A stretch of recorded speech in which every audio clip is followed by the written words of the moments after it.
let me tell you very quickly about how the Story Spotters came about as a name, because Okay.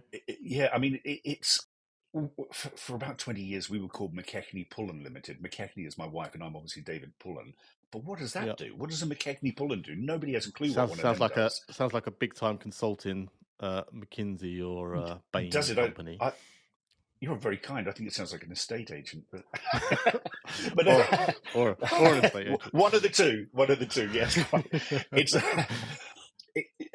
But nobody knew what we did, and then during the first round of COVID, when literally the world stopped. I remember Friday, Yeah. March the 13th. I walked out of a client and said, "See you Monday." Monday never happened, Yeah.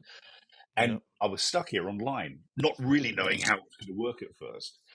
Mm. And then a guy called Neil Bearden, who is just emerging back onto LinkedIn now, but he is massive. He's a bit of a rock and roll star, actually. You should look at Neil. He's Okay. he used to teach at INSEAD, the business school in Singapore, and he Yeah. got in touch with me. I can't remember how we got in touch, but it was via LinkedIn, and he said to me, "Listen, I've got this online course now. I haven't got the capacity to deal with it all myself. Will you come and help me out with it?" And it's teaching storytelling to the MBAs and EMBAs. I went, "Yeah, absolutely. I'd love to do that." Which was an amazing experience, actually, amazing exposure just every day, all hours of the day and night, teaching storytelling. And what Right. Anil and I used to talk after class, and he said to me, what do you do really? I mean, I like what you do, but what do you do? How do you earn your money?" And I said, "Well, essentially, I go into businesses, and whether they're doing a change program, whether they're doing a sales program, whatever it is, and I listen to them talking about it until I think that they've landed at a story which is really going to help them, and that they can create into something which forms the heart of this thing." And he went, Yeah. "Oh, you're a story spotter," and I went, "I am now." And Buy in that domain. it's yeah, exactly. Well, that is literally what happened. I remember running down. I said, "This is it, Sarah Jane. We're rebranding," and we became the Story Spotters. And I've forgotten now why I started on this answer, but I mean, it's about spotting that, if you like, Yeah. and thinking that's a good idea. So story, that's what it is. What is your niche? I Yeah. still do the same thing I did as a McKechnie Pullen, but now I'm a story spotter. So everything I am all content I'm creating drives back to this content of creating story, telling story, the stories you have in your head, the Yeah. stories that you get from other people. Know your point and find the content to prove that point.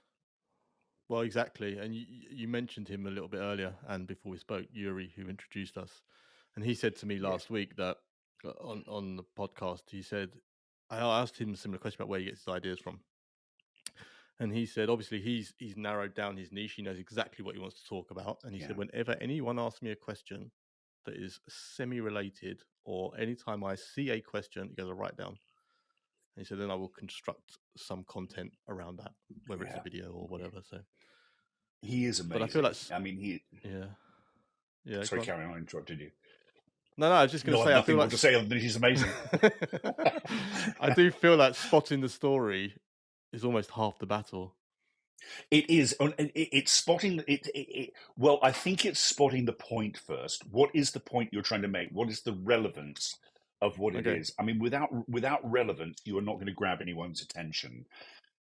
If you can't sort of telling a story, when we've all been there in pubs with people sort of going, "Oh, that's interesting. Why have you told me that?" Yeah. And it's especially in business, I always think that unless there is a relevance of why you are telling people something, Yeah. then you might as well not even bother. It's a bit sort of like walking home drunkenly from the pub and trying to get your key into the front door, thinking, "Oh, it's here Yeah. somewhere." But you need to be able to walk straight to that point, whack your key, and open the door and get out. That's it.